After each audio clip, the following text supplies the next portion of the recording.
6960.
Welcome to Blaze City.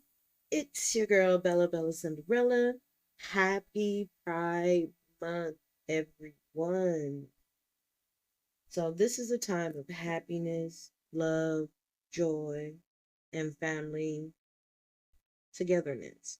You know, this month is a day to celebrate our uniqueness. So let's just get into it. So, question: what does pride mean?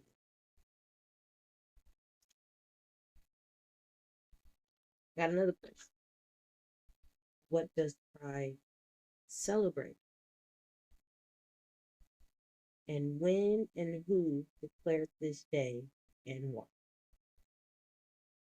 Y'all know I'm kind of extra when it comes down to getting to the bottom of why we have certain days and how these holidays and how events in life come to be how they are.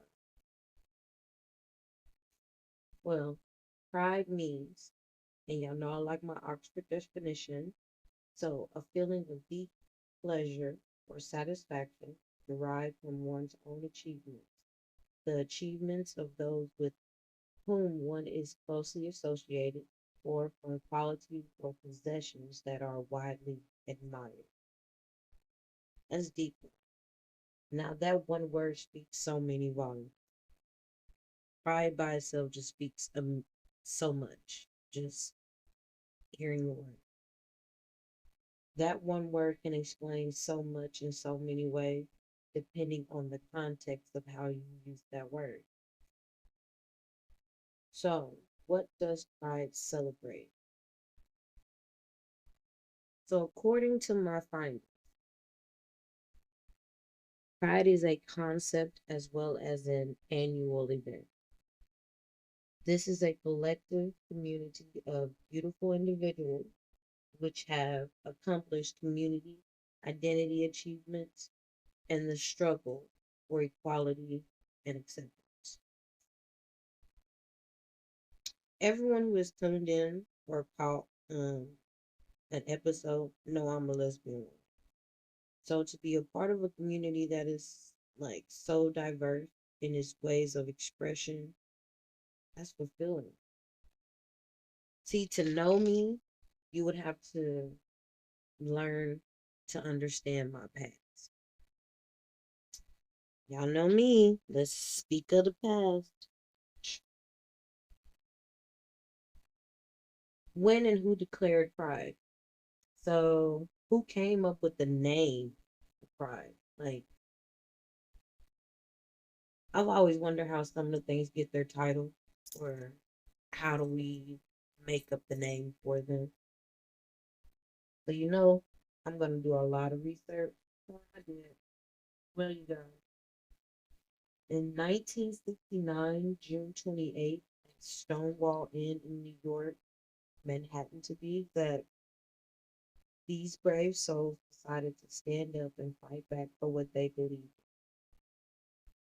Now, understand there were many times people fought back in that time frame, but understand this was one particular day that rang bells for all to hear. Like, what is the saying? The shot heard around the world.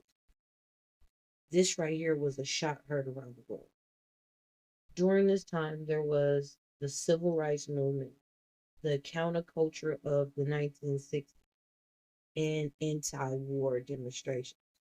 I understand, you guys, there was a lot going on in that time frame. In the 1960s, there was a lot going on. There was a lot going on before then, but it was a lot going on at that particular time.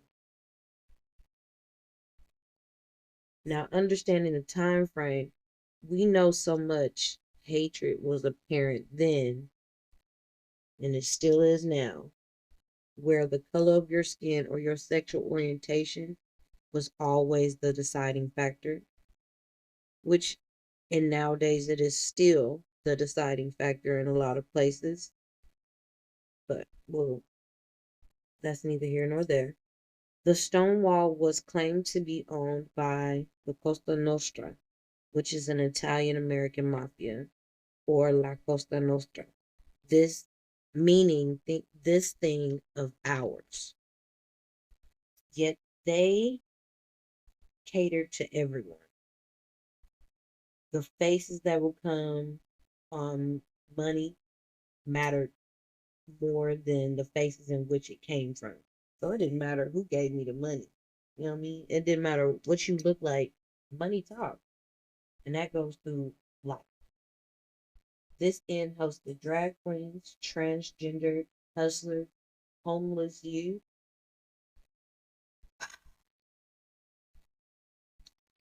Then you guys, NYP seemed to rate this place just on a regular. It was just something natural. They got up that morning like, you know what? I feel like rating today. Let's go rate this club. Let's go rate this inn. This was routine for them. So, and well, routine became the face of this riot. There are so many things in life where we choose not to.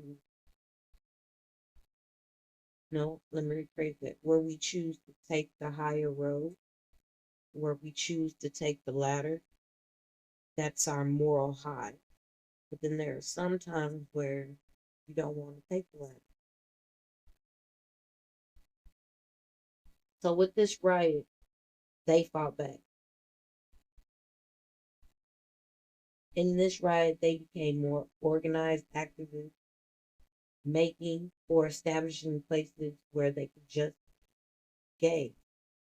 You didn't have to fear being going to jail or unapologetically being you. Like it was a problem to be you, regardless of what you decided you wanted to do with your life. It was a problem to be you in other people's eyes. And you guys, it's crazy. This led to so many publications that were open about rights for gays and trans people.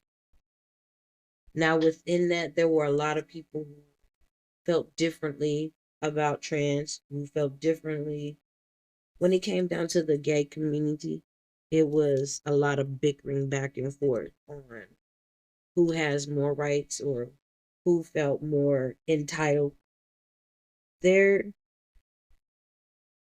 we all we all were entitled to feel and be just how we were.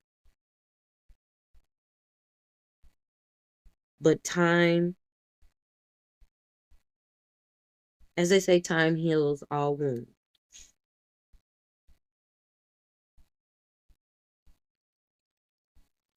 And it's crazy that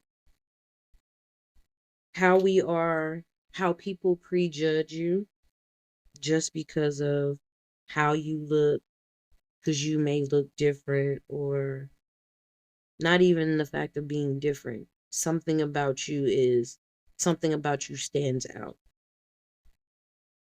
Your uniqueness stands out that someone else can't understand or take. It's like wearing diamonds and they blinding.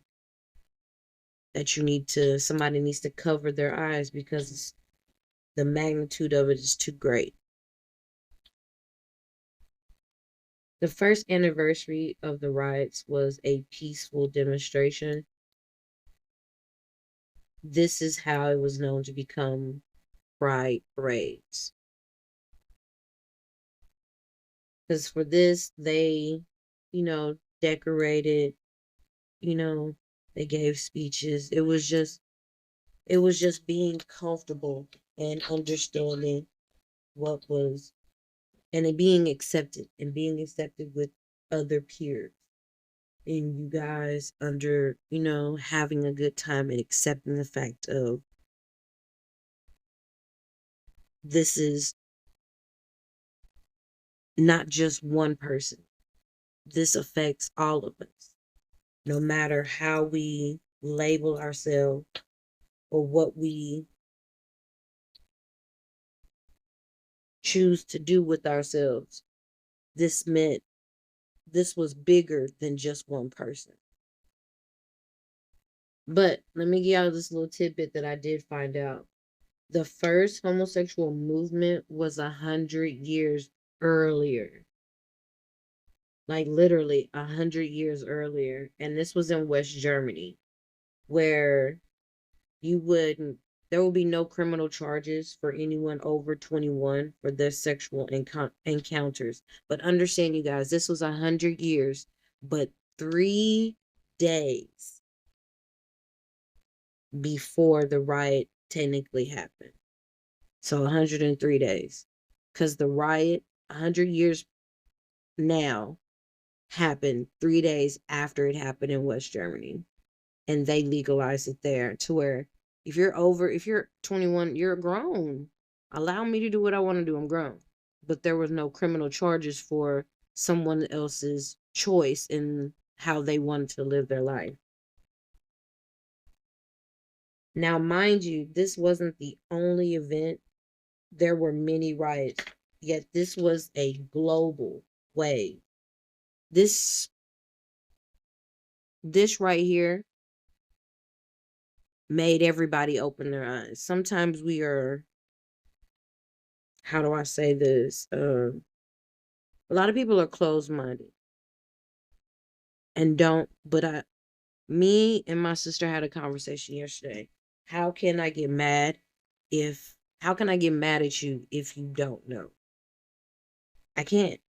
I can only get mad at you if you know and you're ignorant to the fact and you choose not to understand. But you can't get mad at somebody who does not understand. That means if they don't understand, you teach them, you show them, you tell them. Now it is a choice of their own if they want to accept the fact of whatever the case is that you're talking to them about. But I do have a quote from Adam Nagorny. I'm probably saying this man's name wrong, but this was when I found it, you guys, it kind of touched me a lot. Because I'll just read to you guys. A secret legion of people known of, but discounted, ignored, laughed at, or despised. And like the holders of a secret, they had an advantage, which was at a disadvantage too, and which was true of no other minority group in the US. They were invisible, unlike African American women, Native American, Jew, the Irish, Italian, Asian, Hispanic, and any other cultural group was struggle in which struggle for respect and equal rights. Homosexuals had no physical or cultural mark, no language or dialect which could identify them to each other or to anyone else. But that night, for the first time, the unusual acquaintance turned into violent resistance. From that night, the lives of millions of gay men and lesbians and the attitude toward them of the larger culture in which they lived began to change rapidly. People began to appear in public as themselves, demanding respect. End quote. That's now over time, the LGBTQ plus has evolved into what it is now, a rainbow of love and uniqueness. So, you guys, June 2009, former President Barack Obama declared June Pride Month. Then, June 24, 2011, same sex marriage in New York was passed. So, this month, especially just for this month and for any other day, but this month is collectively our month, you guys. This month, we celebrate our struggle to be seen as we are beautiful, intelligent, and mindful human beings. We celebrate our love for our diversity and our own uniqueness. We celebrate the freedom to just be. So I say thank you for my path.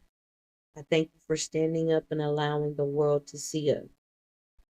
Thank you for the sacrifice, your courage, your blood, your sweat, and your tears. To everyone else in the world, thank you for allowing and listening and opening your hearts and soul to us. Thank you for allowing our voices to be heard. Woo! Wow, you guys. We have come so far and it is not over. Yet we're going to celebrate our love and we're going to celebrate our joy. We are proud of who we are. We stand and let our pride be admired. Thank you for letting me set you ablaze with my topic today. And again, happy Pride Month. Till next time, it's your girl, Bella Bella Cinderella. Love and light.